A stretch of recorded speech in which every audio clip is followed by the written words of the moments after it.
నమస్తే. నేను మీ హరిత. స్టూడియోలో ఉన్నారు result oriented law of attraction coach విశ్వం విజయ్. విజయ్ గారు నమస్తే. నమస్కారం అండి హరిత గారు. లా ఆఫ్ అట్రాక్షన్‌కి, పీనియల్ గ్లాండ్‌కి ఏంటి సంబంధం? ఎస్. విశ్వం విజయ్ గారిచే నిర్వహించబడే advanced law of attraction class attend అవ్వాలి అనుకుంటే కామెంట్ సెక్షన్‌లో ఉన్న గూగుల్ ఫామ్‌ని ఫిల్ చేయండి లేదా డిస్‌ప్లే అవుతున్న నంబర్‌కి కాల్ చేయండి. ధర్మో రక్షిత రక్షిత యద్భావం తద్భవతి. అవునండి, సంబంధం ఉందండి. అయితే పీనియల్ గ్లాండ్ అనేది ఎక్కడ ఉంటుందంటే మన బ్రెయిన్ ఉంటుంది కదా, కరెక్ట్గా మిడ్ పాయింట్. అంటే ఇక్కడ మనం బొట్టు పెట్టుకుంటాం కదా, ఇక్కడ నుంచి లైన్ అడ్డంగా మనం ఇట్లా తీసుకెళ్ళి ఇక్కడ బ్రహ్మరంధ్రం అంటారు కదా, ఇక్కడ నుంచి నిలువుగా కనుక తీస్తే కరెక్ట్ ఎగ్జాక్ట్గా మధ్యలో వచ్చేది. మ్. సో ఇది పాయింట్ ఏమవుతుంది అంటే మేడం, ఇది యాక్టివేషన్ అయిందనుకోండి, అన్ని గ్రంథులన్నీ కూడా సరిగ్గా పనిచేస్తాయండి. ఒకటి పిట్యూటరీ గ్లాండ్, రెండు పీనియల్ గ్లాండ్. ఈ రెండింటి మీద చాలా రీసెర్చ్ చేశారండి. Pituitary gland master of the అన్ని గ్రంథులకు అది మాస్టర్ అండి. ఓకే. అండ్ స్పిరిచువల్గా లింక్ అయ్యింది చెప్పనండి, సైంటిఫిక్గా భౌతిక శరీరానికి లింక్ అయింది పిట్యూటరీ గ్లాండ్ అండి. ఓకే. బ్రెయిన్ కింద బఠాని గింజంత గ్లాండ్ ఉంటుంది. అది హార్మోన్స్ అది రిలీజ్ అవుతూనే మొత్తం శరీరం అన్ని గ్రంథులు సరిగ్గా పనిచేస్తాయి. అదేవిధంగా పీనియల్ గ్లాండ్ ఎలా ఉంటుందంటే చూడండి, మన బ్రెయిన్ మధ్యలో ఉంటుంది. అయితే ఈ స్పిరిచువాలిటీకి ఎక్కువ లింక్ అయి ఉంటుందండి. అంటే ఒక మనిషి మంచి నిద్రపోవాలన్నా లేదా మేలుకొని ఉండాలన్నా కూడా ఇదే.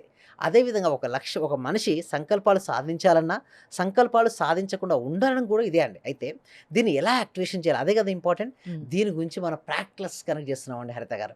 మ్. సో అందులో ఏంటంటే క్లియర్ చెప్పడం ఉంటుంది. అంటే అంటే మన నిద్రని కంట్రోల్ చేసే శక్తి ఉంటుంది. పీనియల్ గ్లాండ్ నిద్రనే కాదండి, మేల్కొల్పే శక్తి. ఎస్, మేల్కొల్పి అంతర్గత శక్తి, దాన్ని నిద్ర నుంచే కాదు, ఆ, అంతర్గత శక్తిని కూడా ఎలా మేల్కొల్పి అంటే ఒక మనిషి తను అనుకున్న లక్ష్యాన్ని ఎలా సాధించవచ్చో కూడా చెప్తుంది. అది మన క్లాస్లో డీటెయిల్గా ఉంటుంది. బట్ ఎనీవే సమ్ బేసిక్స్ నేను ఇస్తానండి. అయితే ఎప్పుడైతే కొంచెం ఇక్కడ ఒత్తిడి అనేది కలగాలండి, చూడండి, wherever our focus goes there energy goes, wherever energy goes there results comes. అందరూ కూడా ఏమని కోరుకుంటారండి, మంచి ధనవంతుడు అవ్వాలి, మంచి సక్సెస్ అవ్వాలి, తన జీవితంలో తనకి ఏదైతే కావాలని కోరుకుంటున్నాడో అది రావాలని కోరుకుంటారు. అంతేనండి హరిత గారు. బట్ అదన్నీ రావాలి అంటే ఈ మనకు పీనియల్ గ్లాండ్ యాక్టివేషన్ అవ్వాలి. అంటే ఇక్కడ మనం ఏం చేయాలి, ఫోకసింగ్ పెట్టాలండి. ఎవరైతే ఇక్కడ ఎక్కువసేపు ఫోకస్ పెడతారంటే వారి దృష్టిని అక్కడ నిలపాలి. మీరు ఎక్కడ ఉందంటారు, మీరు భగవద్గీత చదివినట్టయితే వెన్నెముక, మెడ, తల నిటారుగా ఉంచుకొని ఎవరైతే భూమధ్యలో ధ్యాసని పెడతారో వారు అనుకున్నట్టుగా సాధిస్తారని ఉందండి. అంటే అయితే ఎక్కడండి, ఇక్కడ కరెక్ట్గా మీరు ధ్యాస పెట్టి అక్కడ కొద్దిసేపు హోల్డ్ చేయండి. ఆటోమేటిక్గా మీ ఫోకస్ పెరుగుతుంది, మీ కాన్సన్ట్రేషన్ లెవెల్ పెరుగుతుంది. మీరు ఏ రంగంలో అయితే ఉన్నారో చూడండి, మనీ రావాలని అందరూ అనుకుంటారండి హరిత గారు. బట్ అందరికీ మనీ వస్తుందండి, అందరికీ రాదు. బట్ ఎవరైతే ఆ ఫీల్డ్లో నెంబర్ వన్ అవుతే మనీనే వారిని ఇష్టపడుతుంది. సింపుల్గా అండి, మనీ కోసం దయచేసి మీరు పరుగులు పెట్టకండి. మనీ కావాలంటే మీరు ఎంచుకున్న రంగం ఏదైతే ఉందో అందులో ఎక్సలెంట్ అవ్వండి. సింపుల్ అండి. ఒక విద్యార్థి ఉన్నాడు, మంచి చదువుకుంటున్నాడండి, బాగా చదువుకున్నాడు, క్యాంపస్ ఫస్ట్ వచ్చాడండి, అతను ఆటోమేటిక్గా మనీ వస్తాయి కదా. సో బిజినెస్ పర్సన్ ఉన్నాడు, ఎవరు వచ్చి ఏది అవసరం లేదండి, సంబంధమే లేదు ప్రపంచంతో.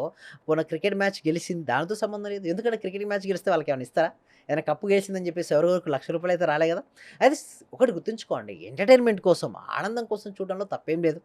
బట్ అదే పనిగా మార్నింగ్ నుంచి మొదలు పెడితే నైట్ వరకు చూడడం, ఆ విన్న తర్వాత 2 to 3 డేస్ దాని గురించే డిస్కస్ చేస్తే వారు ఏదైనా వృత్తి ప్రొఫెషనల్ ఉంటే వాడు మొత్తం టైం అంతా అయిపోయినట్టే కదా. అంటే ఒకటే అండి, గుర్తుంచుకోండి, మన జీవితంలో మనం ఏదైనా సరే సాధించాలి అంటే మన మైండ్ను మన ఆధీనం తెచ్చుకోవాలి. మన మైండ్ మన ఆధీనం తెచ్చుకోవాలంటే మనకు పవర్స్ ఉండాలి, స్పిరిచువల్ పవర్స్ ఉండాలి, ఆధ్యాత్మిక శక్తి అండి. చూడండి, అందరికీ నేను చూస్తే ఇంటెలిజెంట్ క్వశ్చన్ చాలా బాగుంటుందండి హరిత గారు. ఇప్పుడు ఈ మధ్యలో ఏంటంటే ఇంటెలిజెంట్ బాగుంది, బట్ ఎమోషన్ క్వశ్చన్ చాలా వీక్ అండి, భావోద్వేగాలు ఉండట్లేదు సరిగ్గా. అంటే వైఫ్ ఏదో అన్నదని చెప్పేసి హస్బెండ్ ఏదో అని చెప్పేసి వైఫ్, బాస్ ఏదో అన్నాడని ఎంప్లాయ్, ఇలా చిన్న చిన్న వాటికే చూడండి వారి దేహాన్ని కూడా వదిలేస్తున్నారు కొంతమంది. అయితే ఒకటే గుర్తుంచుకోండి, ఎలాంటి ఎమోషన్ వచ్చినా సరే ఆ ఎమోషన్ బ్యాలెన్సింగ్ అనేది రావాలి. అంటే చదువుకున్న చదువు అనేది ఒక్క స్టేజ్ వరకే మీకు హెల్ప్ అవుతుందండి. ఎవరికైనా సరే అక్కడ నుంచి ఏం వెళ్ళిపోతుందో చెప్పండి హరిత గారు, చెప్పండి. ఎమోషన్ క్వశ్చన్ ఉండాలి కదా. అవును. అంటే భావోద్వేగాలను వారి నియంత్రణలో ఉంచుకోవాలి. మిమ్మల్ని ఎవరైనా సరే ఎంత కోపంలో తెప్పించినా సరే మీ ఫేస్లో చిరునవ్వు ఉండాలి. అలాంటప్పుడు ఏంటి మేడం? సాధ్యం అంటారా అది? ఎస్. అది ఎలా సాధ్యపడుతుందో నేను చెప్తానండి హరిత గారు. అయితే ఇప్పుడు మనకి ఎలా సాధ్యపడుతుంది, ఇప్పుడు కోపం వచ్చింది మేడం, కోపం రాగానే ఏం చేస్తాం, వెంటనే రెస్పాన్స్ అవ్వకుండా రియాక్ట్ అయిపోతాం. ఎందుకు, నన్ను ఇంత మాట అన్నారా అంటారు. సపోజ్ ఈ బాటిల్ మేడం, ఇదేంటి మేడం, ఇది ఒక బాటిల్. ఓకే. మ్. ఇది మీకు ఇచ్చాను, తీసుకుంటే ఎవరి దగ్గర ఉంటుంది, నా దగ్గర ఉంటుంది. తీసుకోపోతే మీ దగ్గరే ఉంటుంది. అలాగే. ఆ, ఎవరైనా సరే మనం విమర్శించినా, వ్యతిరేకించినా, కోపాన్ని ప్రదర్శించినా చిరునవ్వుతో ఉండాలి తప్పిస్తే వాళ్ళు అన్నారని చెప్పేసి తీసుకోవడం అంటే ఏంటండి, మ్. వారి గురించి ఆలోచించి వారిని ఏదో అనడం. అలా అనకుండా నిరంతరం అంటే దాన్ని మీరన్నారు ఎలా అంటే ఎదుటి వాళ్ళకి అలసైపోతారు అలసేం కదా అలా ఉంటే. కాదండి. ఆ, అలసేం కాదు. మనం అలుసు అవుతామని మనం భావించుకొని ఆ! మనం గనక అప్పుడు అనొద్దు. చెప్పేదేనండి. అప్పుడు అనొద్దు. అంతా అయిపోయిన తర్వాత మన సొల్యూషన్ అనేది ఇవ్వాలి. అంటే ఏదైతే ప్రశ్న అడిగారు కదా! ఎందుకు సపోజ్ యాంగర్ అవుతున్నారు కదా!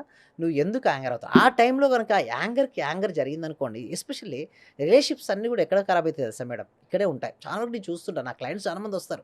వాళ్ళ కోపంలో కంట్రోల్ తప్పుతూ కోపంలో ఉంటారు. కంట్రోల్ తప్పి హ్మ్. వాళ్ళ హస్బెండ్ వైఫ్ మీద కోపంతో టీవీ పలుకొట్టిన సందర్భాలు చాలా ఉన్నాయి. హ్మ్. మొబైల్స్ అయితే పలుకొట్టే వాళ్ళు నాకు చాలా మంది మెసేజ్ చేస్తూ ఉంటారు. బట్ నేను అక్కడ రిలేషన్‌షిప్ కౌన్సెలింగ్ నేను ఇచ్చినప్పుడు గానీ, లేకపోతే వాళ్ళు వచ్చిన పర్సనల్ కోచింగ్ నన్ను అడిగినప్పుడు ఇలాంటి చాలా సందర్భాలు ఎదురవుతున్నాయండి హరిత గారు ఈ మధ్యలో.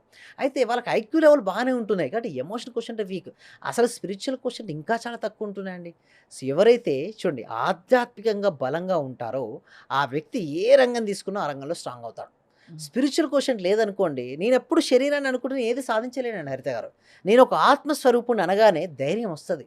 ఈ శరీరం అనేది విరిచిన వస్త్రం లాంటిది అనిపించినప్పుడు శరీరంపై అంత ఇంట్రెస్ట్ ఉండదు. అంటే లవ్ చేస్తాం. మన శరీరాన్ని మనం ఇష్టపడతాం. అది వేరే. బట్ ఒకటి గుర్తుంచుకోవాల్సింది ఏందంటే, మనం లిమిటింగ్‌లో మనం ఉండం. అంటే నేను ఒక శరీరాన్ని అని అనుకోం. మనం ఆత్మస్వరూపులం అండి హరిత గారు. ఎప్పుడైతే మనం ఆత్మస్వరూపులం అనుకుంటామో, మీరిందాక అన్నట్టు కదా! కోపం అది రాదు. నటించమని చూస్తే జీవించేస్తున్నాం. ఒక నాటక రంగం సింపుల్ అండి ఎగ్జాంపుల్ నేను కోపాన్ని తగ్గించుకునేది.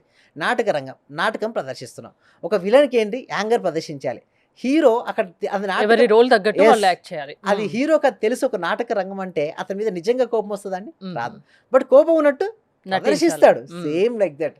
ఇలా గనక ఎవరైనా చేసుకోగలిగితే వాళ్ళ లైఫ్ ఈజ్ ఎ బ్యూటిఫుల్ అండి. ఇంకొకటి కొద్దిసేపు శ్వాసను గమనిస్తూ లేదా కొంచెం వాటర్ తీసుకొనో లేకపోతే రివర్స్‌లో కౌంటింగ్ చేసి చాలా మెథడ్స్ ఉంటాయండి.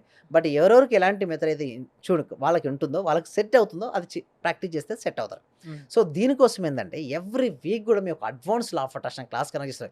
ఇందాక పీనియల్ గ్లాండ్ ఎలా యాక్టివేషన్ చేయొచ్చు ఆ! అవన్నిటి గురించి చాలా సీక్రెట్ అండి. ఇవన్నీ గూడా చెప్పాలంటే స్పిరిచ్యువల్ సీక్రెట్స్ దాదాపు ఎన్ని అంశాల మీద క్లాసెస్ ఉంటాయి మీవి? చాలా ఉంటాయండి. మన దాంట్లో ఏంటంటే మెడిటేషన్ నేర్పిస్తాను, విజువలైజేషన్ నేర్పిస్తాను, గ్రాటిట్యూడ్ నేర్పిస్తాను, అఫర్మేషన్ నేర్పిస్తాను, సీవీడ్, క్రియేటివ్ విజువలైజేషన్ ఎవ్రీడే నేర్పిస్తాను. రీసెంట్‌గా అంటే రోజు ఒక టాపిక్ తీసుకుంటూ ఉంటారా? రోజు హ్మ్. ఒక టాపిక్ తీసుకొని ఇంకొకటి సెల్ఫ్ హ్మ్. హీలింగ్ కూడా నేర్పించాను మేడం. అయితే మా క్లాస్‌లోకి ఒక అతను వచ్చారు మేడం. నేను లైవ్‌లో 30 ఇయర్స్ నుంచి తనకు బ్యాక్ బోన్ పెయిన్ ఉంది. ఏంటండి 30 ఇయర్స్ నుంచి ఒక ఆమెకైతే మైగ్రేన్ పెయిన్ ఉంది. 30 మినిట్స్ ఆఫ్ మై సెల్ఫ్ హీలింగ్‌తో గాన్. దట్ ఈస్ అదెలా ద సాధ్యమైంది? Self healing. దాన్నే సెల్ఫ్ హీలింగ్ అంటారు. నేను నేర్పించాను వాళ్ళకు. హ్మ్. వారికి చాలా మెంబర్స్‌కి హీలింగ్ అక్కడే జరిగిపోయింది. అంటే చూడండి నిద్రకు, మెలకువ మధ్యలో ఒక స్థితి ఉంటుందండి. హిప్నోసిస్ థెరపీ అంటారు. ఆ స్థితిలోకి తీసుకెళ్ళి వాళ్ళని గనక హీలింగ్ చేయగలిగితే వాళ్ళ నుంచి గాన్. అంటే ఎళ్ళిపోతాయండి అవన్నీ. హ్మ్. అంటే వాళ్ళు మోసి ఉన్నారు ఇన్ని రోజులు. బట్ ఎప్పుడైతే high positive cosmic energy enter అయిందో బాడీలోకి అది ఉండదు. అంటే ఒకటి నెగెటివ్ ఎనర్జీ అని ఉంటుంది. పాజిటివ్ ఎనర్జీ అని ఉంటుంది. ఇది ఉన్న కాడ ఇది ఉండదు. ఇది ఉన్న కాడ అది ఉండదు. మనకు ఫుల్ ఆఫ్ పాజిటివ్ ఎనర్జీతో నేను నింపినప్పుడు అక్కడ వాళ్ళకి ఛాన్స్ ఉంటుందా అండి? అది వెళ్ళిపోయింది. చాలా మందికి వెళ్ళిపోయానండి. లా ఆఫ్ అట్రాక్షన్ వల్ల ఏదైనా యెస్. సాధ్యమే. సాధ్యపడుతుంది. నమ్మండి, రండి, వినండి. యెస్. అంతేనా? Yes. Thank you so much. అయితే వీటి కోసం ఏం చేస్తున్నామంటే గూగుల్ ఫార్మ్ అనేది ఇవ్వడం జరిగిందండి హరిత గారు. కామెంట్ సెక్షన్‌లోను అండ్ డిస్క్రిప్షన్‌లో. మీరు గూగుల్ ఫార్మ్ ఫిలప్ చేయడం ద్వారా మా టీమ్ మెంబర్స్ ఏమైనా వాట్సాప్ గ్రూప్‌లో యాడ్ చేస్తారు. మీరు ఇంట్లో ఉంటూ ఆన్‌లైన్‌లో క్లాస్‌కి అటెండ్ అవ్వచ్చండి. ఏమైనా డౌట్స్ ఉంటే కూడా మేము కాంటాక్ట్ అవ్వచ్చు. థ్యాంక్ యూ విజయ్ గారు. విశ్వం విజయ్ గారి లా ఆఫ్ అట్రాక్షన్ క్లాసెస్ మీరు అటెండ్ అవ్వాలి అనుకుంటే స్క్రీన్‌పై స్క్రోల్ అవుతున్న నంబర్స్ కాల్ చేసి కాంటాక్ట్ అవ్వండి. చూస్తూనే ఉండండి సుమన్ టీవీ. సర్వే జన సుఖినో భవంతు. సమస్త లోక సుఖినో భవంతు. సో, ఎండలు ఎక్కువైపోతున్నాయండి. ఓకే. సో, మీరేం చేస్తారంటే ఈ చూసిన అందరూ వ్యూవర్స్ ఎవరైతే ఉన్నారో మీ యొక్క ఓకే వాటర్‌ని ఎస్పెషల్లీ సమ్మర్‌లో మీరు బయట పెట్టండి. ఎన్నో బర్డ్స్ వస్తుంటాయి. అవి తాగుతాయి.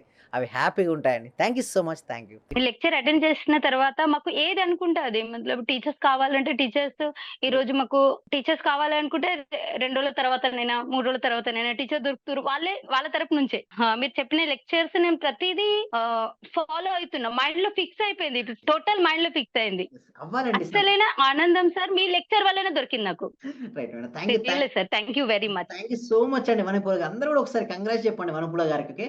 డే బై డే నాకు క్లాస్ అటెండ్ అయిన దగ్గర నుంచి ప్రతిదీ ఇంక్రీజ్ అవుతుంది. అది మీ అందరికీ తెలిసిన విషయమే. అవునండి. అవును. ఎందుకంటే ఎప్పటికప్పుడు అన్ని ఎక్స్‌పెక్ట్ చేస్తూ ఉంటాను. హ్మ్. ఇంకొకటి ఏంటంటే సైట్ ఒకటి అనుకున్నాం సార్. అవును. అది ఆల్మోస్ట్ ఇవాళ అక్కడికే వచ్చి వెళ్తున్నాను. ఓకే. ఓకే. ఆ! రైట్. అది థాంక్ యూ. కూడా ఓకే అయిపోయింది. థాంక్ యూ సో మచ్ అండి. కంగ్రాచ్యులేషన్స్ అండి సుధారాణి గారు. మీరు మరిన్ని ప్రాపర్టీస్ తీసుకోవాలి. మరింత గ్రోత్ అవ్వాలని కోరుకుంటున్నామండి సుధారాణి గారు. Thank you.